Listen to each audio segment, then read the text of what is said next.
حضرت جناب سیدنا امیر حمزہ رضی اللہ تعالیٰ عنہ نبی کریم کے چچا تھے۔ بعض مفسرین نے لکھا ہے کہ یہ حضور کے خالہ زاد بھی تھے۔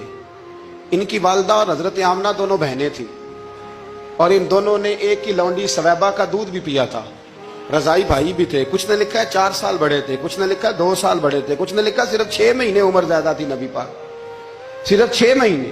حضرت امیر حمزہ رضی اللہ تعالیٰ عنہ بڑے بہادر تھے، بڑے نڈر تھے، بڑے بے باک تھے، بڑے جفا کش تھے، بڑے مجاہد تھے، بڑے بے باک تھے، جری تھے، ہمت والے تھے، فیصلہ کرنے کی طاقت رکھتے تھے۔ میرے نبی رحمت علیہ السلام کے بڑے محبوب تھے حضرت امیر حمزہ، پر اپنی باتوں کے کھرے، وعدوں کے پکے، سٹینڈ لینے کا مزاج رکھنے والے حضرت امیر حمزہ فرماتے ہیں ابھی کلمہ نہیں پڑھتے تھے، کہتے ہیں میں شکار کے لیے گیا تھا، واپس آیا تو واقعہ یہ ہوا کہ نبی کریم علیہ السلام نہ کوہ صفا کی پہاڑی کی طرف جا رہے تھے تو رستے میں ابو جہل آ گیا، اس نے حضور کو نہ برا بھلا کہا۔ میرے نبی کریم علیہ السلام نے نا آج اس کے جواب میں خاموشی اختیار کی۔ خاموشی بہت بڑا طوفان ہوتی ہے، چپ رہنا بہت بڑا طوفان ہوتا ہے۔ حضور خاموش ہو گئے، مکمل کوئی بات نہیں، حضور دیر تک خاموش رہے۔ نبی کریم علیہ السلام جب خاموش رہے تو سر پٹایا، اور اس کے ہاتھ میں ڈنڈا تھا، حضور کے سر اقدس پر دے مارا۔ حضور کچھ نہیں بولے، خاموش رہے، سر پہ ہاتھ رکھا، گھر تشریف لے گئے۔ وہ لونڈی دیکھ رہی تھی، نبی کریم علیہ السلام تشریف لائے حضرت ختیجہ کے گھر۔ اتنی دیر میں حضرت امیر حمزہ آئے تو اس لونڈی نے نا جناب امیر حمزہ کو مخاطب کیا، چونکہ اس نے حضور کو بھی دودھ پلایا تھا اور جناب امیر حمزہ کو بھی برابر کی محبت تھی، رضائی والدہ تھی۔ حضرت امیر حمزہ کو دیکھ کے کہنے لگی امیر حمزہ کہاں سے آ رہے ہو؟ کہا شکار کھیل کے آ رہا ہوں۔ فرمایا کیا فائدہ تیری بہادری کا، کیا مطلب ہے تیرے اس سارے کارنامے کا، کہا ہوا کیا؟ تو وہ لونڈی کہنے لگی کہ آج میرے سامنے ابو جہل نے ڈنڈوں سے اتنا مارا ہے کہ حضور کے سر اقدس سے خون نکل آیا ہے، خون نکل آیا ہے۔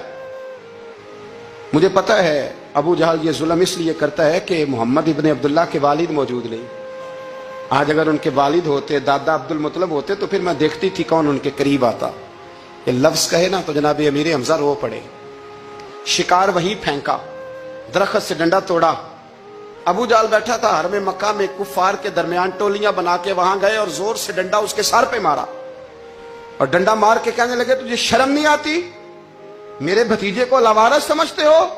جرت ہے تو ذرا آنکھ اٹھا کے ایک دفعہ دیکھو، میں تمہاری آنکھ نہ نکال دوں تو کرو ہمت، اگر طاقت ہے بولو اللہ اکبر۔ جب یہ لفظ کہے، جب یہ بات کری تو ابو جہل کانپنے لگا۔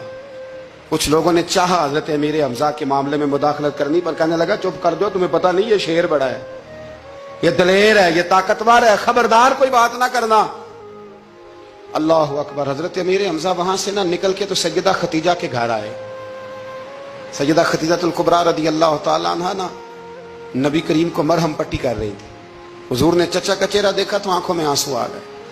حضرت امیر حمزہ بھی روئے اور کہنے لگے بھتیجے خوش ہو جا، میں اس کا سر پھوڑ آیا ہوں، اتنی زور سے مارا ہے کہ اس کو ہمت نہیں ہوئی بات کرنے کی۔ حضرت امیر حمزہ کے جواب میں محبوب فرمانے لگے چچا میں ابو جہل کا سر پھوڑنے سے تو خوش نہیں نہ ہوتا۔ کہا آپ کیسے خوش ہوتے ہیں؟ فرمایا آپ کلمہ پڑھ جائے میں خوش ہو جاؤں گا۔ تو حضرت امیر حمزہ کہنے لگے کلمہ پڑھنے سے راضی ہو جاؤ گے، خوش ہو جاؤ گے، بس اتنی سی بات؟ فرمایا ہاں۔ تو کہا پڑھاؤ کلمہ، پڑھاؤ کلمہ۔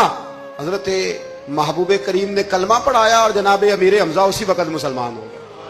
بس پھر اللہ نے اسلام